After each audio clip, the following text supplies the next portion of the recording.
Welcome to the Pearls of Wisdom podcast, brought to you by Southern Jewelry News and Jewelry Store Marketers. Hello, everyone. This is Guy Pineda with Jewelry Store Marketers, and I'm here today with Rodney Montoya of Montoya Jewelry Designs in Windsor, California. Unfortunately, my lovely co-host Lisa Dillon is not with us here today, but I got Rodney, and we're going to have lots of fun. Rodney, welcome to the podcast. Thank you for coming on here with us. You bet. Thank you for having All us. right. Well, perfect. Well, why don't you tell us about Montoya Jewelry Designs? Okay. Well, we are a small manufacturing studio. We have a retail store in downtown Windsor, and our primary focus is bridal and custom design. So we kind of hang our hats on bridal work and all the nuances around weddings. Custom has been kind of a mainstay since the beginning. And we're just a small mom and pop, a small studio staff. We do fully fabricate from top to bottom. Do a lot of CAD work, a lot of 3D print work. On a daily basis, we're doing custom work, maybe B2B or for our direct customers or product development. So we're very busy in development products and creation. So half of my shop is devoted to the custom side of things. May it be new technology or new design, products for next year. So we're constantly evolving and kind of pushing the line with bridal design. But Montoya Jewelry Designs primarily does retail and bridal and loose diamond. That's our focus, Guy. Got it. And how long have you guys been around? I opened the business in 2007. I was 27 years old when I opened up the business. All right. Yeah. Did you come from another jewelry store working on the bench somewhere? I had the privilege of working with two really, really nice, fine quality establishments. Bagley and Hotchkiss. John Bagley was a really high end opal line I worked with, and still work with John Bagley to this day. And thankfully, quality was a big issue and a big standard that was withheld. And so I learned, I think, good ground roots, integrity, manufacturing from the beginning. And I think later on in life, I realized how much that's helped me. Prior to that, after that, I worked for KTD Jewelers, Linda Kaw in the jewelry center of San Francisco. Just a really, really nice outfit. They did a gangbusters business, and they really ran a mom and pop like to the T. It was really an experience because it was an all Chinese company. Everyone was Chinese, and they went out on a limb and hired me. And I really learned. They're not Chinese. No. And okay. But they taught me a lot. So I was blessed to work with really good companies prior to opening my fantastic business. Yeah. All right. Well, fantastic. And how, so you've been around since 2007, you said, Montoya Jewelry Designs. How's everything going, man? How's the store? How's sales? How's things? Everything is steady. I'm blissfully so. We're busy. I think one of my things is just being adaptable to the current market changes. May it be the precious metal price, traffic flow. Maybe it's the hesitation with the economy. Traditionally, election years are always a little softer. But in experience, you learn to kind of forecast these dips and valleys. Overall, it's a blessing. The jewelry business is always a challenge, but it's also really invigorating when you find may it be new technology or new design or the upcoming show. So I'm blessed to be a part of this business, and I'm really enjoying in this chapter of my career immersing myself within the industry. I think that's the best part for me at this point. Absolutely. What's your go-to show? Is there's a show that you love going to, or are you part of any groups? Yeah, we do a couple of, I'm in a buying group. I do as a buyer, I love Tucson. Yeah. You know, at the shows and doing the shows myself, you see lots of different changes throughout the years. Different products, or old products that are kind of making kind of getting more popular these days. Well, what's been kind of those things that are really popping these days for you? Or you think that you've seen in the industry, not sure if it's popping for you, but maybe you're seeing it out there. Well, I think that yellow gold is very strong. And I think some of the latest request is very simplistic. 3 stone. I think your 2 to 3 carat oval, obviously lab grown, is saturating the market. That's a very hot look right now. And I think it's trending like nationally. And I think it's driven by a couple of things. Some of the national advertised companies, it's what grabs the market. So some of that trickles down to your local markets. And so I think yellow gold, simplicity, 3 stone, tennis, diamond necklace, stretch diamond bracelet. If it's the right kind of handmade link and stretch diamond, I think those are really, really kind of, very sellable. I think it's less, formal, the diamond tennis necklace. I think it's more casual these days, a little more sporty. I think some of those things are kind of the nowish things that are working in our arena. And I think textured yellow gold. Yeah, textured yellow gold has another place. It's like you're saying, old things are coming back. You know how many yards of herringbones we've melted, and now someone wants to order it brand new, right? It's like music. It's all been done, and it kind of evolves back, essentially.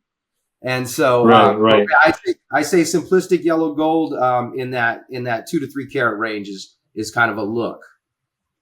Right. Fantastic. So, aside, you learned from some great people, right? And then you started your own business, and it sounds like things are going well. The things are progressing, moving forward, growing. What's the, if another jeweler out there is stuck, they don't feel like they're growing, they need, I don't know, some people get in a rut. What tip would you have for a jeweler? Would it be product, managing back of the house, technology? What tips would you have for other jewelers? It depends on what challenge. It's a big one. I'm sorry. It depends on that's a big one. I think it depends on the challenge, but ultimately we're stronger in numbers. So the vast network that you have, I think is critical. And there's plenty of great people in our industry that would love to give you the trick of 20 years that may take you a decade to learn.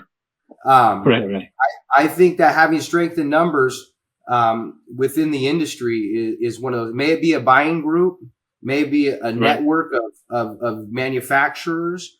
That I think has propelled our business in multiple areas. May it be venture business or just straight strategic brainstorming, buying power. So I think that your network within the industry, I think is something to always sharpen, and along with your skill set. May it be training your staff, maybe buying better equipment, these kinds of things. But I think sharpening your tool belt is right up there with anything.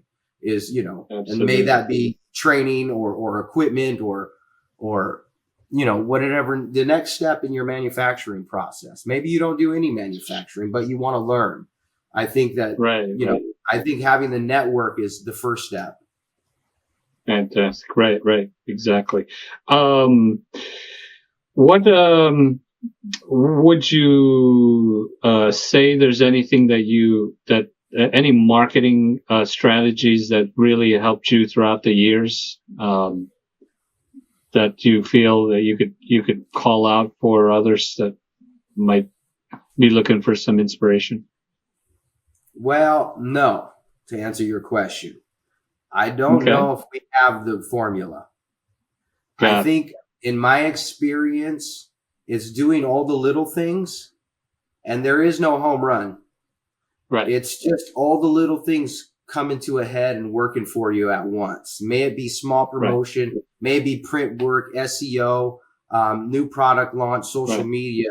I don't think there's a home run anywhere. I think it's not to mention, absolutely, probably taking care of your customers, and then they know that this guy took good care of me, and let me tell my friends, and and having a good reputation. Word of mouth is how we built. Word of mouth is how we built our business. There you go. Fantastic. That's just the old school way of having it work for you. Right. So it's really just, there's no fancy tricks or tactics. It's just good old fashioned running a great business, doing a good job for your customers, and caring probably that comes through probably a lot. And, and that's, even though, like you said, there's no magic formula. It's all the small things, but some people, maybe they need to be reminded that, just keep doing what you're doing, keep doing a good job, keep taking care of your customers. And, nothing happens overnight. It just takes time and energy, and you'll build it. Would you agree with that? I agreed. And, it's the things that are simple that, what happens if you don't do anything. Right. And so you kind of got to push and play, and you got to go to your local fundraisers, and you got to donate a little. So you got to spend some time. You got to immerse yourself in the community. I mean, as a small mom and pop, I think that's where we're at this stage of our company. Yeah. We're able to get behind a couple of nonprofits, put our time and energy, and just kind of take the next level of being within the community. We live here. Our kid goes to school here. I mean, this is where we spend our energy. And so our employees spend their money here. It's just a part of where we're at. And I think that just kind of immersing yourselves is important in the community. Yeah. Absolutely. You got any products that you're really leaning into for the holidays, or products or services, promotions? Well, I was considering we're expecting a softer purchase volume, but we expect the same amount of tickets. So we're focusing on price point. I'm putting out some silver designs that we don't do a lot of silver in our store, but I think we're going to put out a little bit of silver fashion, maybe some lab diamonds in it. We're still kind of pushing out prototypes. But we are expecting a lower price point purchase, but still good volume, just not high tickets. I could be wrong, but this is just what our numbers have suggested to us, essentially. So we're kind of preparing for that, building around what's expected. Yeah. Sure. Sounds good. Do you do a big Black Friday or, that weekend sale to get things kicked off? Well, we're in a downtown market, so I think the locals try to come down. It's not huge for us, I'll be honest, but it does definitely start to crack open. And there's some promotions that we do. We do these wine mixers, and we do a promotion with James Port Marketing. He's kind of an expert in bringing in business. So we've done multiple promotions with that company, which is rather successful. Works for us, essentially. Yeah. Sounds good. Well, fantastic. Well, it sounds like things are going well. It sounds like slow and steady, but which is working for you and is growing. And from the website, the place looks great, and it looks like you are doing something right over there. So congratulations, Rodney. Agreed, and thank you very much. And likewise, I've listened to a few of your interviews, and it's just nice to kind of see this media platform in our industry. I just, like I said, I love our industry. It's invigorating. So to be a part of it, I'm grateful, and I kind of really support what you're doing, and proud of you. Absolutely. Thank you. I mean, I think, what we try to do here is, find people that can share some knowledge and wisdom. And, sometimes, what, like you said, having, your network, and it's great when you come out to the show, you see all your friends and everything. And once in a while you call them, but a lot of times you're in your store, there's a lot of single owners out there, or husband, wives, or whatever, and they're sitting at the bench by themselves. It gets lonely sometimes, right? You're just working, grinding away, and I think the sharing really helps and helps others. So I appreciate you coming on. It's taken a while, but I'm certainly glad you made it.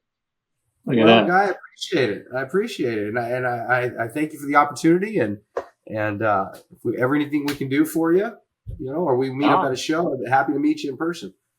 Yeah, that sounds good. And maybe we do one in person or something somewhere, but perfect. Well, Rodney, thank you so much. Congratulations, all the success, and certainly wish you lots of success this holiday, and we'll catch you around.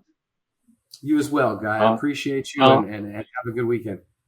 Yes. Okay, everyone. Thank you for joining Rodney and myself here at the Pearls of Wisdom Jewelry Podcast, and we'll catch you on the next episode. Thanks a lot. Thanks for listening to the Pearls of Wisdom Jewelry Podcast. For more information about the show, please visit southernjewelrynews.com/podcast, brought to you by Southern Jewelry News and Jewelry Store Marketers. Make sure to subscribe on your favorite podcast platform so you can catch the next show. See you then.